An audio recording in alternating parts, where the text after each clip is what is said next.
responsibility he has and how the game flows through him, if he's not on the top of his game, your team's not going to benefit at all. Here's the kicking zone. Gonzalez ready to get this one started. And here we go. We're underway in Madden Ultimate Team. And we will not see a run back on the opening. So what exactly are we looking at? Sometime round about the death of King Herod, this area was completely...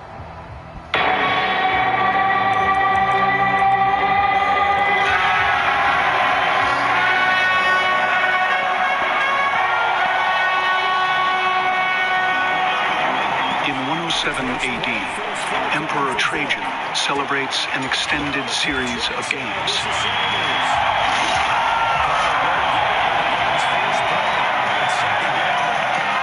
When Trajan succeeds the Roman Empire, Rome is at its greatest.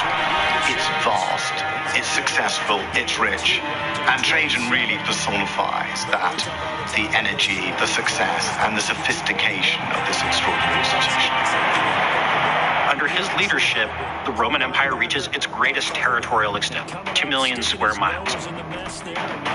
Stretching from Britannia in the west to Syria in the east, the 50 million subjects of Rome believe in a wide array of different religions and gods. But one underground spiritual movement in particular is gaining momentum. The number of Christians is growing, and what started as a very small movement based around Jerusalem has now spread across the empire.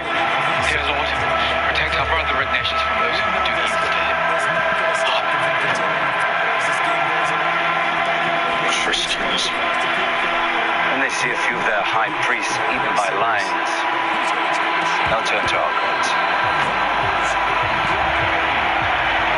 The Romans see Christianity as a threat because of its promise to undermine Roman conceptions of how power and authority were supposed to work. A prominent Christian leader is brought to Rome to be killed, most likely in the city's amphitheater. Ignatius of Antioch, he is clearly the target of Trajan's anger because he is arrested, brought to Rome to be executed by being fed to lions, probably in the Colosseum. Yet these people show disrespect to the emperor and the Roman state. That's sedition, and for that, they should be killed. Public executions were supposed to teach a lesson to those who witnessed them. The fate of Christians who persisted in their belief was a capital offense. It was a death penalty offense.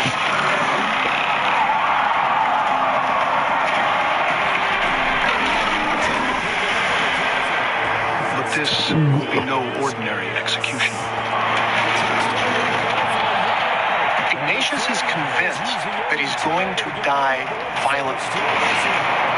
And this is okay with him because Ignatius wants to follow the model of Christ. Ignatius is willing to do this, to die, just like Jesus, to be martyred.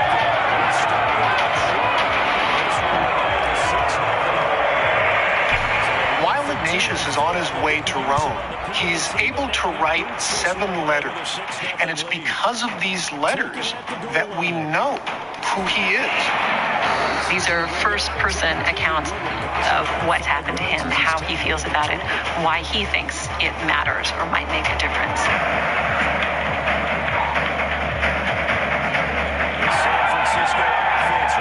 The cheers of the crowd above, darkness and heat below. One couldn't think of a worse place to be. There would have been hundreds, if not 1,000 people, along with all of these animals, cramped together in the Hypogeum. You can imagine what this would have been like for Ignatius. Though I walk through the valley of the shadow of death,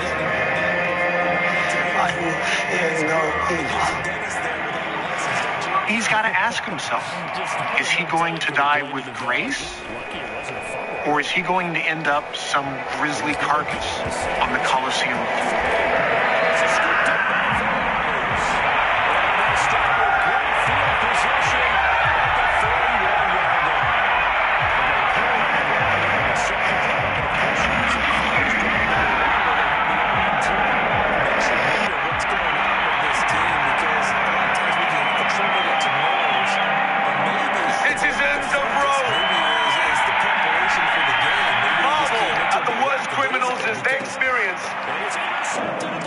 true power of the empire. The Roman judicial system was class driven. For very, very high status, you would be allowed to do it in some way that was quick and easy and relatively painless. If, however, you were of a lower class or you were a slave, then you were going to be killed fairly brutally. It's caught by Sanders. That's a win. And he works it across the 25 before being tackled.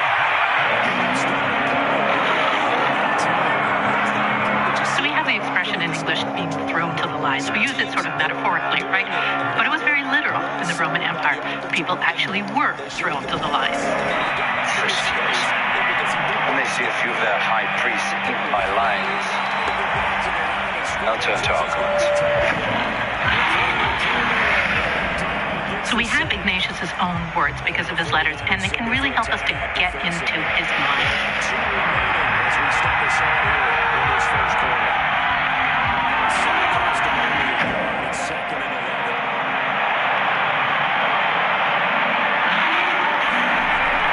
Bring on the fires, the cross, the hordes of wild beasts.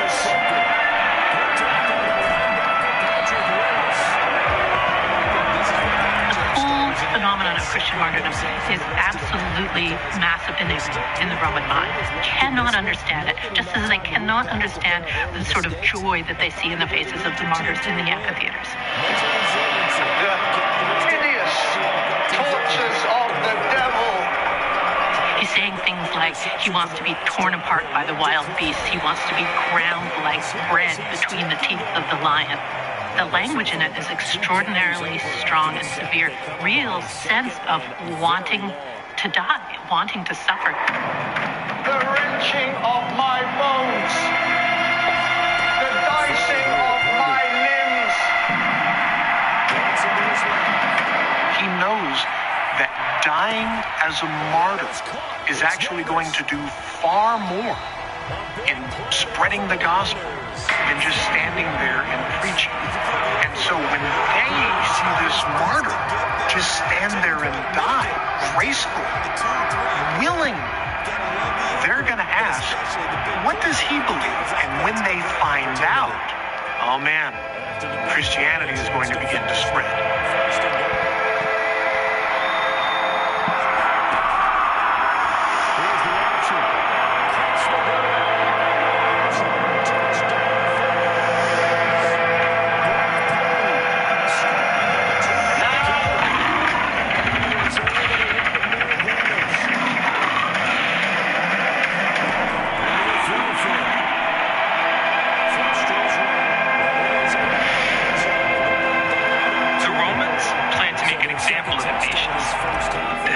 Was about to completely backfire.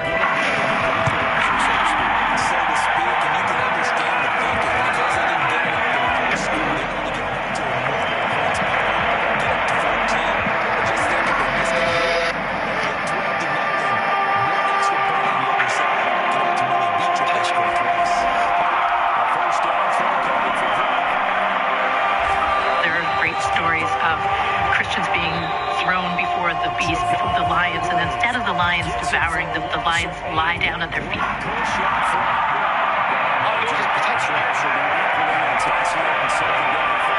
Who doesn't like that idea of a lion who's supposed to tear you apart instead rolling over to get a belly rub instead of eating you?